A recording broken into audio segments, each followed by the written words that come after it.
जय श्री कृष्णा। गंगोत्री स्कूल गोंडल में आपका हार्दिक स्वागत है। कक्षा 8वीं में विषय हिंदी में आज हम एकम 9 का अभ्यास करेंगे। इस एकम का नाम है ममता। इस एकम का लेखक है जयशंकर प्रसाद। जयशंकर प्रसाद का जन्म 30 जनवरी 1889 में वाराणसी में हुआ था। प्रसाद जी मूलतः कवि हैं। उन्होंने नाटक, कहानियां, निबंध, उपन्यास भी लिखे हुए हैं। उनकी रचनाओं में मुख्य रूप से भारत की ऐतिहासिक संस्कृति को झलक मिलती है। उनके प्रमुख नाटक हैं चंद्रगुप्त, स्कंदगुप्त, ध्रुव स्वामिनी, कामायनी उनका प्रसिद्ध महाकाव्य है। उसका निधन 14 जनवरी 1937 को हुआ था। जयशंकर की लिखी हुई इस कहानी में जयशंकर प्रसाद द्वारा रचित इस कहानी की मुख्य पात्र ममता है। जो कहानी का नाम है वह मुख्य पात्र है ममता। ममता रोहतास दुर्ग के मंत्री चूड़ामणि की एक दुहिता है। दुहिता का मतलब है पुत्री। तो छात्रों, इस कहानी को हम आगे बढ़ाएंगे। रोहतास दुर्ग का मतलब होता है किला। रोहतास दुर्ग के प्रकोष्ठ का मतलब होता है जो किले का मेन फाटक है, मेन दरवाजा है, उसी दरवाजे के पास ही एक कमरा है, उसे प्रकोष्ठ कहा जाता है। रोहतास दुर्ग के प्रकोष्ठ में बैठी हुई युवती ममता सोन नदी के तीक्ष्ण गंभीर प्रवाह को देख रही थी। दुर्ग का मतलब है किला, प्रकोष्ठ का मतलब है जो किले का मुख्य दरवाजा है। दरवाजा के पास ही एक कमरा है, उसका नाम है प्रकोष्ठ। सोन नदी है, नदी का नाम है सोन नदी। रोहतास दुर्ग के प्रकोष्ठ के जो दुर्ग के पास ही जो कमरा है, उस कमरा में युवती ममता बैठी बैठी नदी के प्रवाह को देख रही थी। मन में वेदना थी। वेदना का मतलब है पीड़ा। मन में वेदना थी, मस्तक में आंधी, आंखों में पानी की बरसात लिए वह विकल थी। विकल यानी कि दुखी। ममता सोन नदी के प्रवाह को कमरे में बैठी बैठी खिड़की से देख रही थी। उसके मन में बहुत पीड़ा थी, बहुत वह दुखी थी और आंखों में पानी की बरसात चली हुई थी।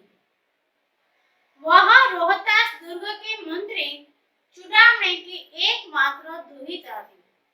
रोहतास दुर्ग के जो मंत्री थे उसकी एक ना एक दुहिता, एक ना एक पुत्री थी ममता। उसके लिए कोई अभाव होना असंभव था, परंतु वह विधवा थी। उसकी विडंबना का अंत कहाँ था? विडंबना यानी कि दुख का। वह मंत्री चूड़ामणि की स्नेह पालिता पुत्री थी, दुहिता थी, एक में एक स्नेह पालिता दुहिता थी, लेकिन वह विधवा थी।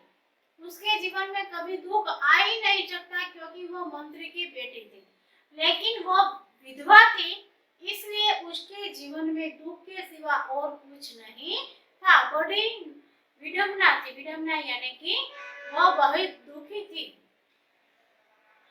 अब इसका अनुवाद करेंगे हम। ममता મંત્રી ચૂડામણીની દીકરી હતી। મંત્રી ચૂડામણી જે રોહતાસ જે કિલ્લો હતો એના મંત્રી હતા।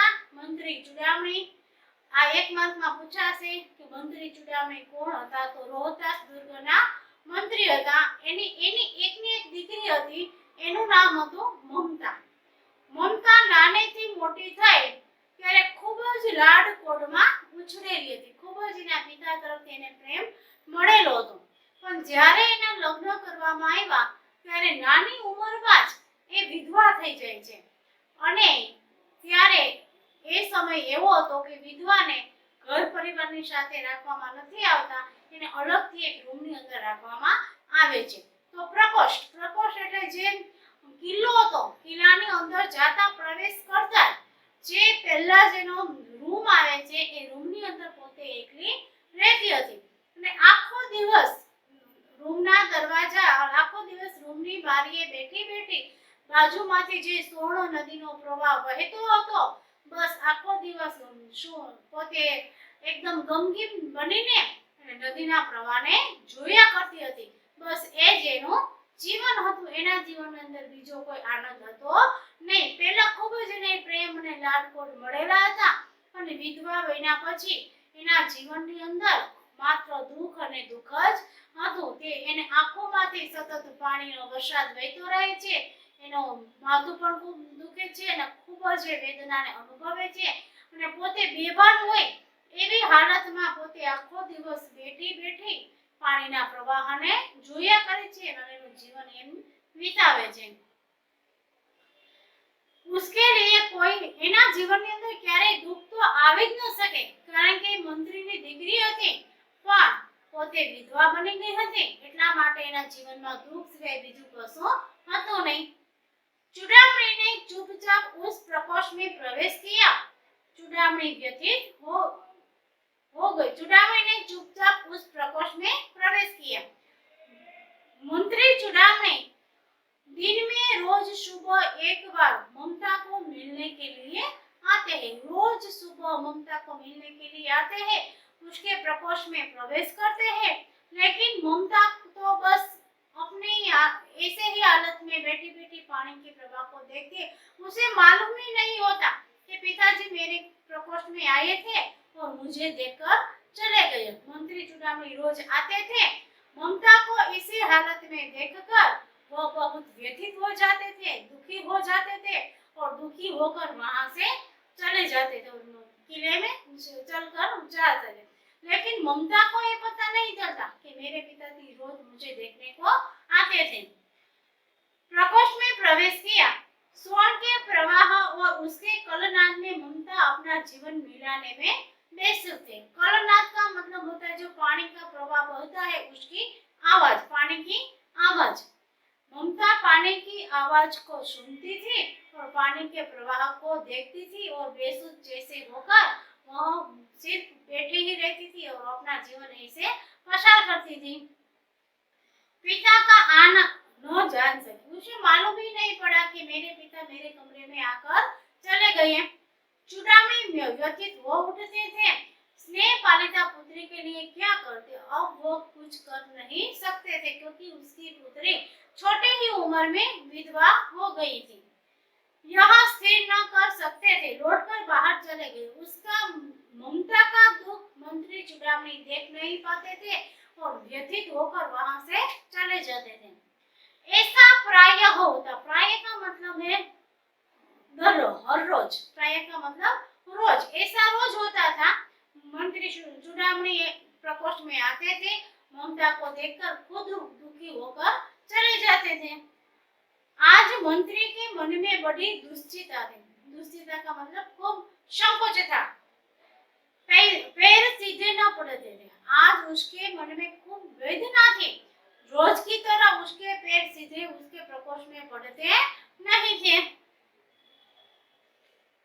चूड़ामणि ममताने મળવા માટે રોજ એના કમરાની અંદર રૂમની અંદર આવતા હતા, પણ મમતાને એ પણ ખબર ન રહેતી હતી કે એના પિતાશ્રી એને મળવા માટે રોજ આવે છે, બસ એ તો બારીએથી પાણીના સોણ નદીના પાણીનો પ્રવાહ જે વહે છે એને જોયા કરતી અને પાણી જે ખડખડ ખડખડ પાણીનો અવાજ આવે છે એને સાંભળ્યા કરતી અને સતત આંખોમાંથી આંસુ વહેવા કરતી। મંત્રી ચૂડામણી રોજ આવીને ચાલ્યા જાય છે અને રોજને માટે મમતાને દુખી જોઈને પોતે પણ દુખી થઈને ચાલ્યા જાય છે. આજે જે પ્રકોષ્ઠની અંદર આવે છે પણ પહેલાની જેમ આજે એના પગ સીધા રહેતા નહોતા. આજે ખૂબ ધ્રુજતા હતા. એના દિલની અંદર ખૂબ જ વેદના હતી. एक पहर बीत जाने पर वे फिर ममता के पास आए. सुबह तो ममता के पास आए थे और कुछ किए बिना चले गए. दूसरे पहर में वो रह न सके और ममता को मिलने के लिए फिर आते हैं. उस समय उनके पीछे 10 सेवक चांदी के बड़े थालों में कुछ लिए खड़े थे. दूसरे पहर में जब मंत्री चुड़ामणी ममता को मिलने के लिए उसके प्रकोष्ठ में आते थे तब वह अकेले नहीं थे. उसके साथ उसके 10 सेवक थे और 10 सेवक के हाथ में बड़े बड़े चांदी और सोने भरेले थालों थे. बड़े बड़े थालों थे, उसमें चांदी और सोना भरा हुआ था. कितने ही मनुष्यों के पद शब्द सुन ममता ने घूमकर देखा. मंत्री चुड़ामणी अकेले नहीं थे. उसके साथ उसके 10 सेवक थे. इतने बड़े लोगों के पग की आवाज को सुनकर ममता घूमकर पिताजी के सामने देखती है. मंत्री ने सब थालों को रखने का संकेत दिया. अनुचर थाल रखकर चले गए. अब मंत्री प्रकोष्ठ में आकर सब अनुचर यानी कि 10 सब अनुचर को संकेत करता है. संकेत यानी कि इशारा. संकेत करता है, इशारा करते हैं कि ये चांदी और सोना भरेले जो थालों है वो थालों को तुम यहाँ रखकर तुम यहाँ से चले जाओ. मंत्री चुड़ामणी રોજની માફક આજે પણ સવારે મમતાને મળવા માટે એના પ્રકોષ્ઠમાં આવે છે અને ઘણા દુખી થાય છે. પહેલાની જેમ એના પગ પણ એના પોતે ધ્રુજવા લાગે છે. દિલની અંદર ખૂબ જ એને પણ વેદના છે. એ ત્યાંથી કાંઈ પણ બોલ્યા વગરના ચાલ્યા જાય છે. બપોરના સમયે ફરી પાછા તે મમતાના પ્રકોષ્ઠમાં આવે છે અને એના ભેગા 10 એના સેવકો હોય છે. 10 સેવકોના હાથમાં મોટા મોટા થાલાઓ છે અને એ થાલાઓ આખા સોના અને ચાંદીથી ભરેલા છે. મંત્રી ચુડામણી આટલા બધા લોકોના પગનો અવાજ સાંભળીને મમતા પાછળ ફરીને જોવે છે. તેના પિતાશ્રી એને મળવા માટે રૂમમાં આવેલા છે અને એના ભેગા કેટલા બધા સેવકો છે અને આટલા બધા સોના અને ચાંદીથી ભરેલા થાળો જોઈને મમતા પણ સ્તબ્ધ થઈ જાય છે અને સેવકો એ થાળો ત્યાં રાખીને ચાલ્યા જાય છે.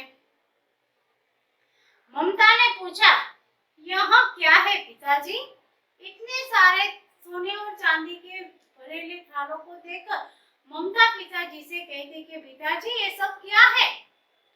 तेरे लिए बेटी उपहार है. उपहार यानी कि सौगात भेंट. कहकर चुड़ामणी ने आवरण उलट दिया. बेटी ये सब तेरे लिए है.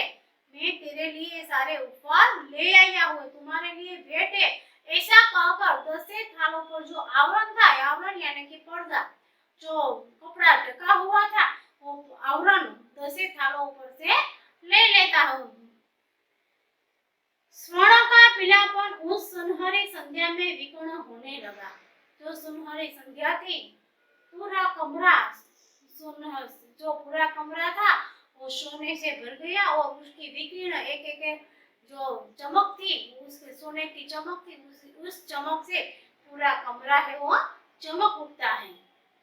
ममता चौंक उठी. इतना सारा सोना, ये सब देखकर ममता चौंक उठती है. इतना सोना यह कहाँ से आया? पिताजी इतना सारा सोना आपके पास कहाँ से आया?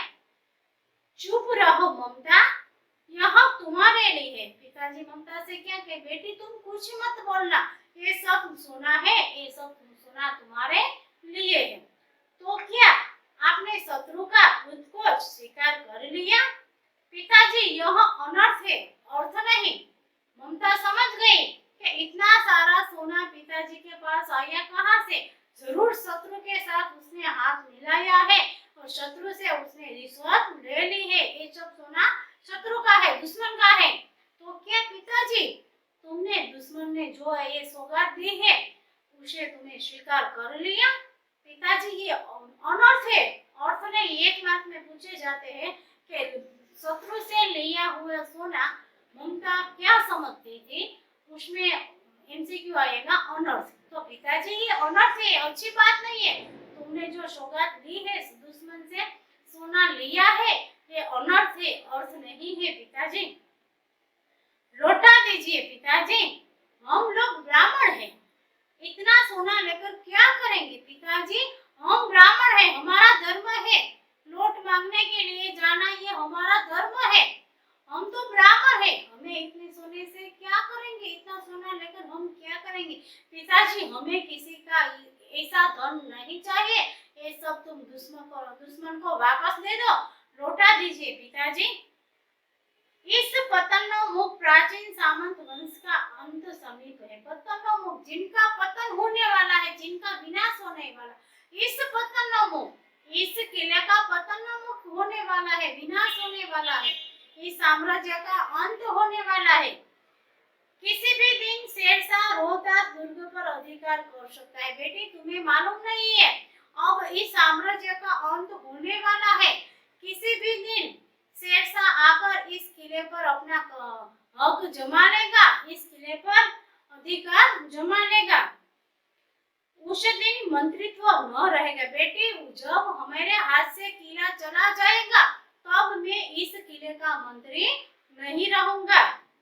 तब के लिए बेटी तुम क्या करोगी? जब मैं मंत्री पद नहीं संभाल सकूंगा, मैं ही नहीं रहूंगा, मेरा मंत्री पद नहीं रहेगा, तब तुम अकेले अपना जीवन कैसे बिता सकोगे? इसलिए तुम्हारा भविष्य के लिए, तुम्हें अच्छा जीवन जीने के लिए इस सोने का उपहार तुम स्वीकार कर लो। हे भगवान, विपद के लिए इतना आयोजन? ममता पिताजी से कहती, हे भगवान, आने वाली विपत्ति के लिए तुम इतना आयोजन करते हो? परम पिता की इच्छा के विरुद्ध इतना साहस? मंत्री चुड़ामी मन में ऐसे सोचते हैं कि मेरे विरुद्ध ममता इतना बड़ा साहस कर रही है, मेरे दिया हुआ उपकार को वह स्वीकार नहीं करती। पिताजी क्या भीख न मिलेगी? पिताजी हम तो ब्राह्मण हैं, हमारे पास कोई मिलकत न रही तो क्या हुआ? हम तो भीख मांगकर भी अपना जीवन चला सकते, तो हम जब मांगने के लिए जाएंगे तो क्या कोई हमें भीख नहीं देगा? क्या कोई हमें दो मुट्ठी अन्न न देगा? कोई व्यक्ति हमें दो मुट्ठी अन्न नहीं, हमें सिर्फ दो मुट्ठी अन्न की ही जरूरत है। इतना सारा सोने की, इतनी सारी संपत्ति की कोई जरूरत हमें नहीं है। यह संभव है, फेर दीजिए पिताजी। पिताजी मुझे इतनी संभावना है कि मुझे कोई भी व्यक्ति दो मुट्ठी अन्न देगा जब मैं भीख मांगने के लिए जाऊंगी, और हमारा धर्म है, मांगने जाना हमारा धर्म है, क्योंकि हम ब्राह्मण है, बस हमें इतना ही काफी है। इतनी सारी संपत्ति की हमें कोई जरूरत नहीं है। मैं कांप रही हूँ इतना सारा सोना देखकर पिताजी, मैं कांप रही हूँ। तुम जब जल्दी इस सोने को उठाकर यहाँ से ले जाओ। इसकी चमक आंखों को अंधा बना रही है। इस सोने की इसकी चमक है पूरे कमरे को चमका दिया है, और इसकी चमक मेरी आंखों को अंधा कर रहे हैं। पिताजी आप यहाँ से इस सोने को ले जाओ। मंत्री चुड़ामणी એની દીકરી મમતાને એવું કહે છે કે દીકરી આ બધા સોના છે, જે સોનું ચાંદી છે તું સ્વીકાર કરી લે। ક્યારે શેરશાહ આવીને આ કિલ્લા ઉપર પોતાનો અધિકાર જમાવી લે કે કિલ્લા ઉપર યુદ્ધ કરે એનું કાઈ નક્કી નથી, અને જ્યારે શેરશાહ આ કિલ્લા ઉપર યુદ્ધ કરશે ત્યારે હું પણ અહીંયા રહેવાનો નથી। કદાચ મારું પણ મૃત્યુ થઈ જાય, મારું મંત્રી પદ ન રહે, કદાચ મારું પણ મૃત્યુ થઈ જાય, તો તું તારા જીવનમાં સાવ એકલી થઈ જાય, તો તારું પાછળનું જે જીવન છે એ તું કેવી રીતે જીવી શકીશ? તારા સારું જીવન જીવવા માટે તું આ સોનાનો સ્વીકાર કરી લે। ત્યારે મંત્રીની ચુડામણીને એની પુત્રી મમતા એવો જવાબ આપે છે કે પિતાજી કદાચ ને આ કિલ્લો આપણી પાસે ન રહે તો કાઈ નહીં, આપણે તો બ્રાહ્મણ છે અને આપણો ધર્મ છે, માંગવા જવું એ આપણો ધર્મ છે। શું આપણે માંગવા જશું તો કોઈ બે મુઠ્ઠી અનાજ આપણે આપશે નહીં? બસ એટલું તો આપણા માટે ઘણું બધું, માગીને આપણે આપણું ગુજરાન ચલાવી લેશું, આપણે આટલા બધા સોનાની કાંઈ જરૂર છે નહીં। અને એ પણ દુશ્મનોનું આપેલું જે સોનું એ આપણાથી કેમ સ્વીકાર કરે? પિતાજી, આને તો હું અનર્થ માનું છું, આ કઈ સારી વાત છે નહીં. એટલા માટે તમે આ સોનું અહીંથી લઈ જાઓ. અને આ સોનાની એટલી બધી ચમક છે કે એની ચમકે આખા ઘરને પ્રકાશિત કરી દીધો છે. હવે તો હું આ સોના સામું જોઈ પણ નથી શકતી, મારી આંખો એકદમ ચમકી ઉઠી છે. પિતાજી, તમે અહીંથી આ સોનાને લઈ જાઓ, મારે આમાંથી એક પણ વસ્તુ જોતી નથી. मूर्ख है कहकर चुड़ामणि चले गए। मंत्री चुड़ामणि क्रोधित हो उठे और ममता को क्रोधित में आकर कह दिए, तुम मूर्ख हो पुत्री, तुम भविष्य की बात समझ नहीं सकती। ऐसा कहकर बहुत दुखी होकर वहां से वह चला जाता है। दूसरे दिन जब डोलिया का ताता आ रहा था, मंत्री चुड़ामणि का हृदय धक धक करने लगा। हृदय धक धक करना मुहावरो है। हृदय धक धक खूब घबराना। मंत्री चुड़ामणि दूसरे दिन जब शेरशाह दुर्ग के ऊपर युद्ध करने के लिए आता था, तब मंत्री चुड़ामणि किले में से उसे देख लेता है कि शेरशाह की डोलियों में स्त्रियों का वेश धारण करके उसके सैनिक स्त्रियों का वेश धारण करके डोलियों में बैठ जाता है। और डोलियों का ताता शेरशाह की डोलियों का ताता रोहतास दुर्ग के निकट आता मंत्री चुड़ामणि को दिखाई देता है। और ये सब देखकर वो बहुत घबरा गए। वे अपने को रोक न सके। डोलियों का ताता देखकर मंत्री चुड़ामणि अपने को रोक न सका और हाथ में तलवार लेकर वह प्रकोष्ठ की ओर चले जाते हैं किले को बचाने के लिए। उन्होंने जाकर रोहतास दुर्ग के तोरण पर डोलियों का आवरण खुलवाना चाहा। वह तोरण यानी कि किले का जो मुख्य द्वार है, रोहतास किले का जो मुख्य द्वार है उसे तोरण कहा जाता है। वह दौड़कर हाथ में तलवार लेकर किले के तोरण पर चला जाता है और किले के बाहर ही सारी डोलियां रखवा देता है। और डोलिया का जो दोनों साइड आवरण था, वह आवरण जो पर्दा था, आवरण था डोलियों में, वह पर्दा हटाने को कहता है। मंत्री चुड़ामणि ऐसा कहता है कि मैं किले के अंदर किसी को जाने नहीं दूंगा। ये सारी डोलियां पहले तुम यहाँ रख दो और डोलियों पर से सभी आवरण को हटा दो। मैं सबका मुख देख लो, बाद में तुम सबको अंदर प्रवेश करने दूंगा।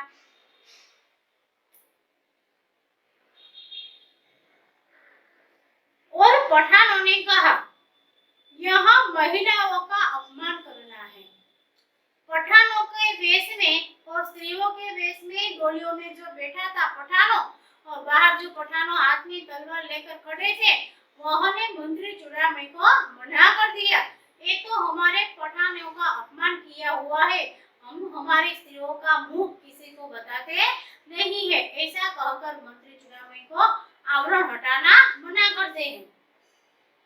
बीजे दिवसे જ્યારે શેરશાહના સૈનિકો પઠાણોના વેશમાં કેટલી બધી ડોલીઓ લઈને રોહતાસ કિલ્લાની તરફ આવે છે અને એ ડોલીઓની અંદર પઠાણો બધા સ્ત્રીઓનો વેશ ધારણ કરીને અંદર બેઠા હતા અને ડોલીઓની બંને બાજુ પડદાઓ હતા। આ દ્રશ્ય જોઈને મંત્રી ચુડામણી એકદમ દોડીને હાથમાં તલવાર લઈને કિલ્લાનો જે મુખ્ય દરવાજો હતો એની બહાર પોતે ચાલ્યા જાય છે અને ત્યાંને ત્યાં જ બધી ડોલીઓને રાખી દે છે અને પઠાણોને એવું કહે છે કે પહેલા આ જે ડોલીઓનું જે આવરણ છે, પડદા છે, એ પડદાને હટાવો અને મને બતાવો કે આની અંદર કોણ બેઠું છે, પછી જ હું તમને અંદર જવા દઈશ। ત્યારે પઠાણો એવું કહે છે કે તમે અમારી સ્ત્રીઓનું અપમાન કરવા માંગો છો, આની અંદર અમારી સ્ત્રીઓ બેઠી છે અને અમે અમારા નજરની સામે અમે અમારી સ્ત્રીઓનું ક્યારે અપમાન થવા દેશો નહીં, એટલા માટે આવરણ હટાવવાની ના પાડી દે છે। बात बढ़ गई। अब मंत्री चुड़ामणी और पठान के बीच बात बढ़ने लगती है। दोनों आवेश में आकर झगड़ा करने लगते हैं। तलवारें खींची, दोनों ने अपनी अपनी तलवारें म्यान म्यान में से बाहर, मुहावरों से तलवारें खींची, तलवारें खींचना, म्यान में से तलवार को बाहर लड़ने के लिए काढ़ना, तलवारें खींचना। दोनों अपनी अपनी तलवारें खींचते हैं, मंत्री वही मारे गए। पठानों ने तलवार खींचकर मंत्री को वहां मार डाला। राजा रानी और कोस सब छली शेरशाह के हाथ पड़े।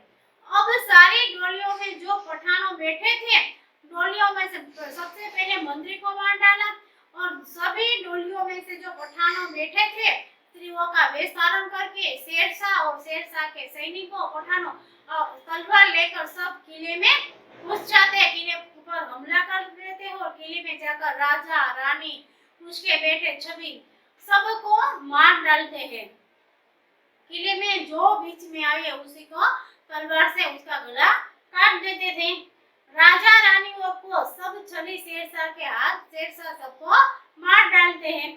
निकल गई ममता, क्योंकि ममता इसलिए बच गई कि जो किले के अंदर प्रवेश होते ही जो पहले प्रकोष्ठ एक कमरा आता था, ममता वही कमरे में रहती थी। सब पठान और सैनिक और शेरशाह सब किले के अंदर जाकर इधर उधर फैल गए। तब ममता यहाँ से किले में से बाहर निकलकर जंगल की तरफ चल गई। डोली में भरे हुए पठान सैनिक दुर्ग भर में फैल गए, परंतु ममता न मिली। जो डोली में बैठे हुए थे पठानों, सैनिकों, सब सैनिक पूरे किले में फैल गए और सभी को मार डाला, लेकिन एक बच गई, ममता। ममता किसी को हाथ में न आई। काशी के उत्तर में स्थित धर्मचक्र विहार, ममता किले में से भागकर कहाँ गई? उत्तर काशी की तरफ जंगल में चली गई। ममता उत्तर काशी में जब धर्मचक्र विहार मौर्य और गुप्त सम्राटों की कीर्ति का खंडहर था। मौर्य युग और गुप्त युग दोनों युग के समय में जो उसी राजा महाराजाओं ने जो विहार बनाया था, वो विहार अब खंडहर हो गया था।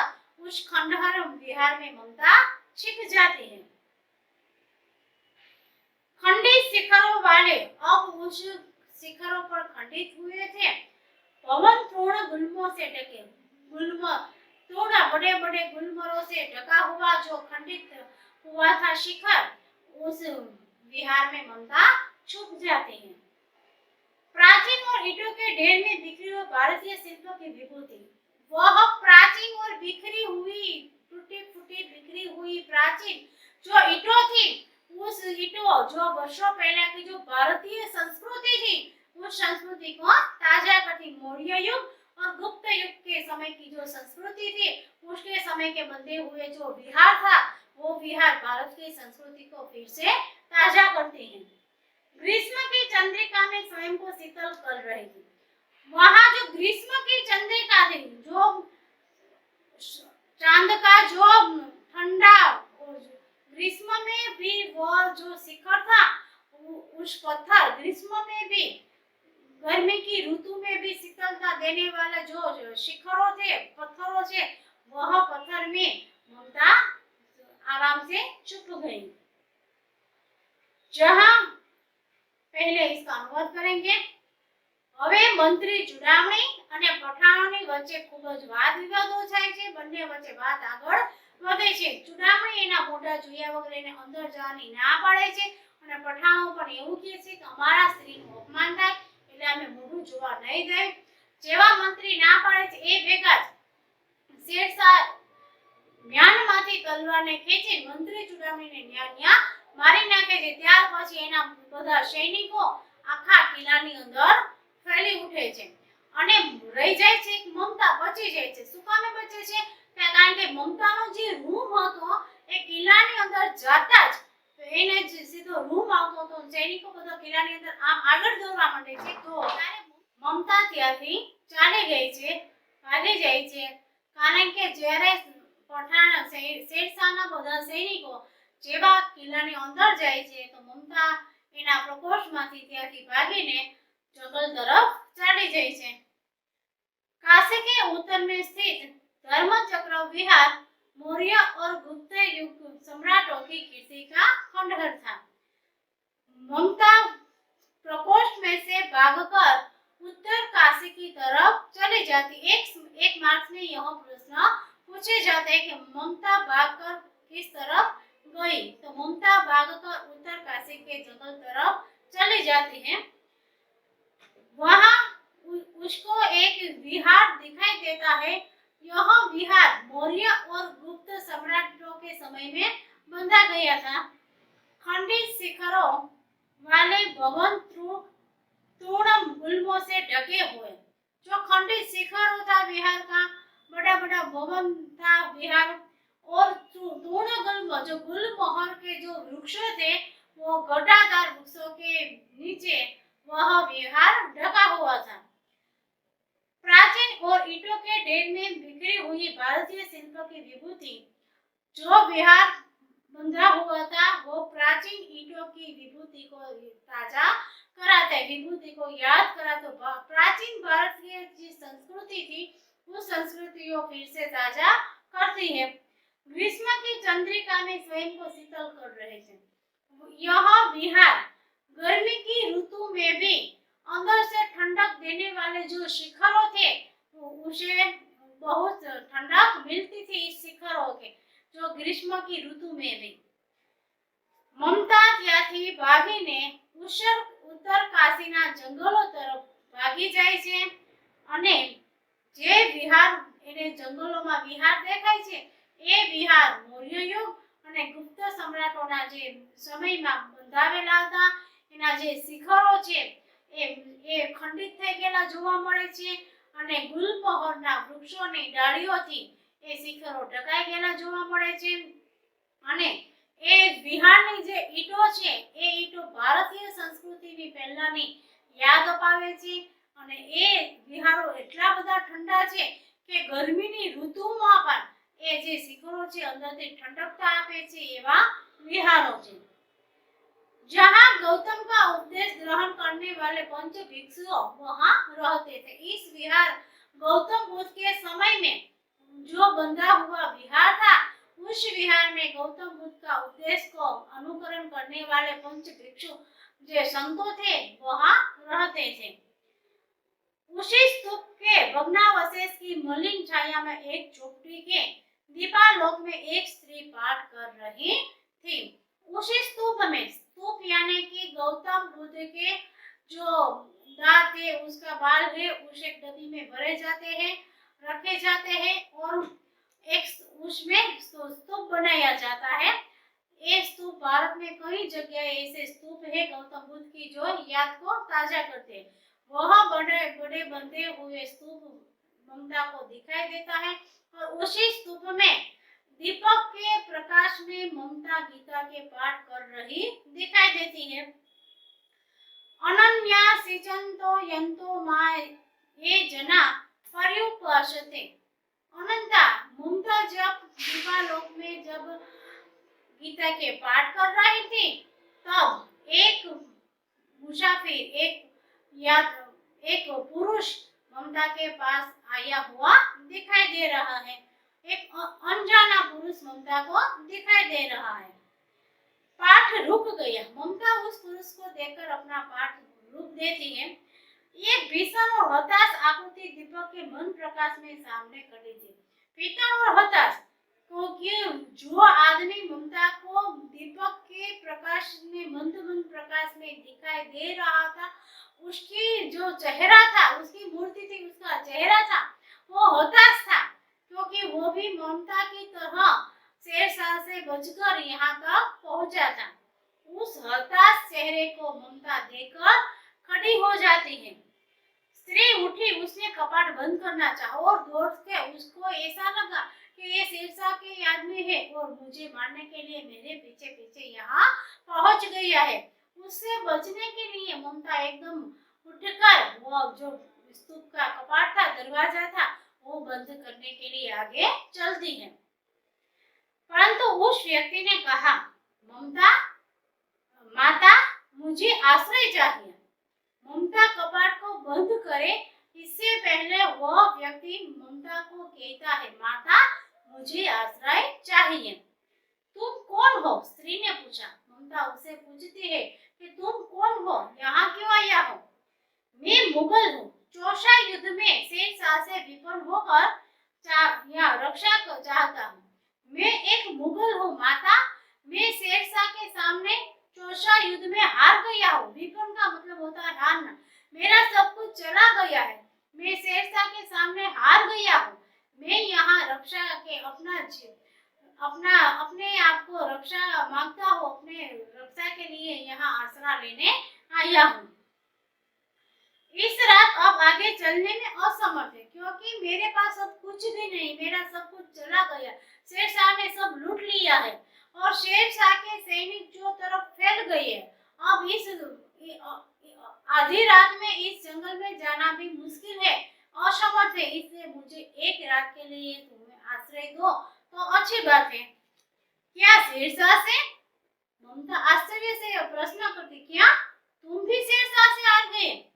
स्त्री ने अपने होठ काट लिया। ये सुनकर ममता अपने होठ काट लेना मुहावरो है।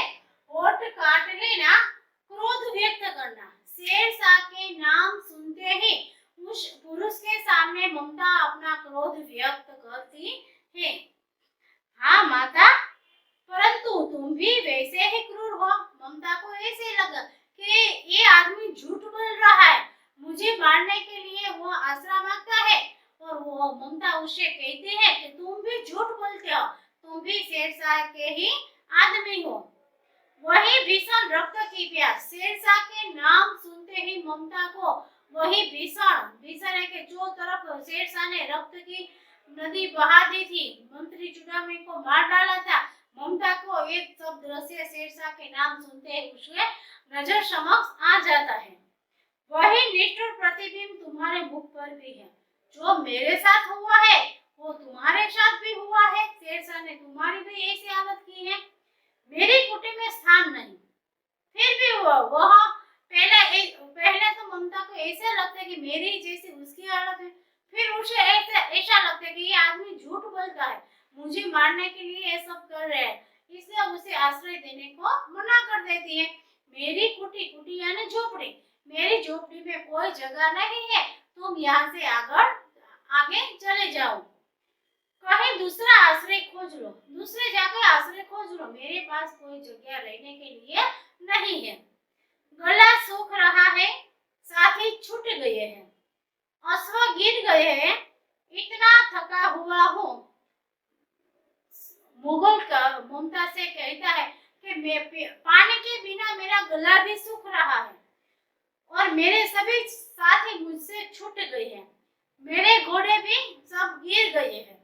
अब मैं इतना थका हुआ हूँ कि अब मैं यहाँ से आगे चल ही नहीं सकता, यहाँ से आगे जा भी नहीं सकता। कहते कहते वह व्यक्ति गम से बैठ गया।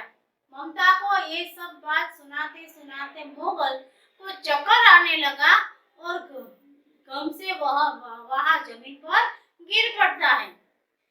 उसके सामने पूरा ब्रह्मांड घूमने लगा और उसको चक्कर आने लगा और उसके सामने पूरा ब्रह्मांड घूमने लगा। स्त्री ने सोचा, यह विपत्ति कहाँ से आई? ममता सोचने लगी कि मैं तो शेरशाह से बचकर यहाँ आ गई, अब नई मुश्किलें मेरे सिर पर, यह मुश्किलें कहाँ से आ गई? मैंने बड़ी ध्यान से वहां से भागने की कोशिश की, मैंने अपना जीव बचा लिया, अब ये नई आपत्ति मुझ पर कहाँ से आ गई? अब हम इसका अनुवाद करेंगे।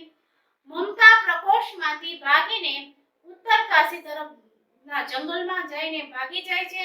ત્યાં એને વિહાર જોવા મળે છે। મોટા મોટા મૌર્યો અને ગુપ્ત સમ્રાટોના સમયમાં જે બંધાવેલા વિહારો હતા એ વિહારો પોતે જોવે છે। જે વિહારો ખંડિત થઈ ગયેલા છે, એના શિખરો ખંડિત થઈ ગયેલા છે, મોટા મોટા ગુલમહોરોના જે ઝાડ છે, ઝાડની ડાળીઓ નીચે વિહારો ઢકાઈ ગયેલા છે અને એ વિહારોની જેમ તૂટી ગયેલી જે ઈંટો જોવા મળે છે, એ ઈંટો પહેલાના પ્રાચીન ભારતના સમયની જે સંસ્કૃતિ છે એ સંસ્કૃતિને ફરી પાછી યાદ કરાવે છે। અને એ વિહારોના શિખરો એટલા બધા ઠંડા છે કે ઉનાળાની ઋતુમાં પણ એકદમ શીતળતા અપાવે, એકદમ ઠંડક અપાવે એવા એના શિખરો છે. હવે એ વિહારોની આજુબાજુમાં કેટલા બધા સ્તૂપો હતા.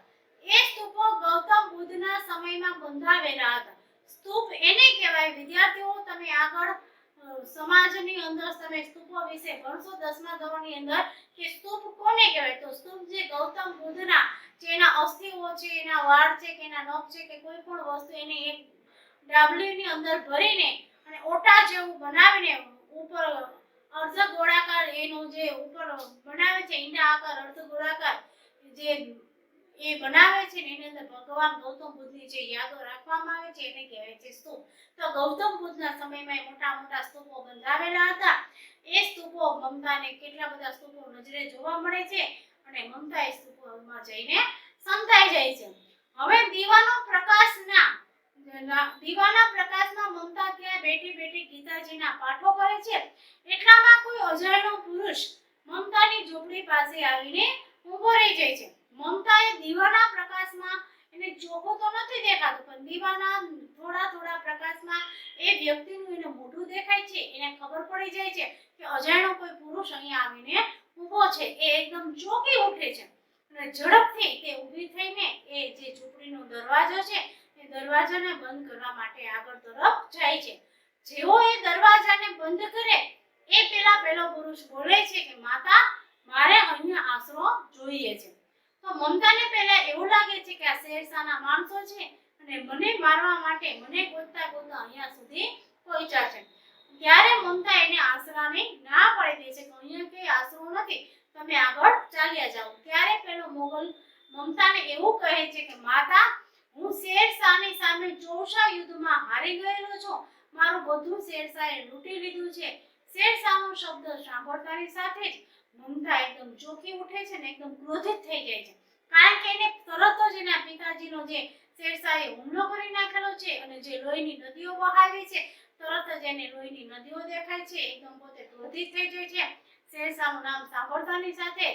અને ત્યારે એને એકદમ ક્રોધ પેલા વ્યક્તિ પર આવી જાય છે અને એને મનમાં એવું થાય છે કે કદાચ ને આ પણ જો શેરશાહનું નામ લઈ મને મારવા માટે અહીંયા પહોંચ્યો છે, એટલે તરત જ એ આશરાની ના પાડી દે છે. ત્યાર પછી મોગલ મમતાને એવું કહે છે, માતા, મારા બધા સાથીઓ મારાથી દૂર થઈ ગયા છે, છૂટી ગયા છે. શેરશાહે બધું મારું લૂંટી લીધું છે. મારું ગળું છે પાણીથી મને ખૂબ જ તરસ લાગી છે. મારું ગળું પાણી વગર સુકાઈ ગયું છે. મારા બધા ઘોડાઓ પણ આમ તેમ બધે જમીન ઉપર પડી ગયા છે. હવે હું સાવ એકલો થઈ ગયો છું. હું આ યુદ્ધમાં એટલો બધો થાકી ગયેલો છું કે હવે આ અડધી રાતે આ જંગલની અંદર એક પણ ડગલું આગળ ચાલી શકું એવી શક્તિ મારી અંદર છે નહીં. એટલું કહેતા કે મમતાની સામે ત્યાં ઢળી પડે છે અને એની સામે આખું બ્રહ્માંડ ઘૂમવા લાગે છે, એને ચકરાવવા લાગે છે અને ત્યાં જ પોતે ઢળી પડે છે. ત્યારે મમતાને એવું થાય છે કે માંડ કરીને શેરશાહથી મેં મારો જીવ બચાવીને આ ખંડેર જંગલમાં હું આ સ્તૂપની અંદર સંતાઈ ગઈ છું, તો હવે આ નવી આપત્તિ મારી માથે ક્યાંથી આવી પડી. એવું બોલીને મમતા પોતાના દિલની અંદર ખૂબ दुखी થઈ જાય છે. अब हम इसका शब्दार्थ देखेंगे. तूण गुल्म जाड़े तीक्ष्ण तेज प्रवाह बहाव दुहिता का मतलब है पुत्री कलनाद पानी की आवाज व्यथित पीड़ित दुखित विकल बेचैन उत्कच घूस और रिश्वत. कुछ मुहावरे हैं यहाँ. हृदय दग्ध करना, घबराना, बात बढ़ना, झगड़ा होना, होठ काटना, क्रोध व्यक्त करना, गला सूखना, प्यास लगना, तलवारें खींचना, लड़ने के लिए तलवारें म्यान में से बाहर निकालना. तो सभी छात्रों को आज का जो एकम का हमने अभ्यास किया है, तुम सबको अच्छी तरह से समझ में आ गया होगा. इस एकम का आगे का अभ्यास हम अगले क्लास में करेंगे. तब तक के लिए धन्यवाद. Thank you.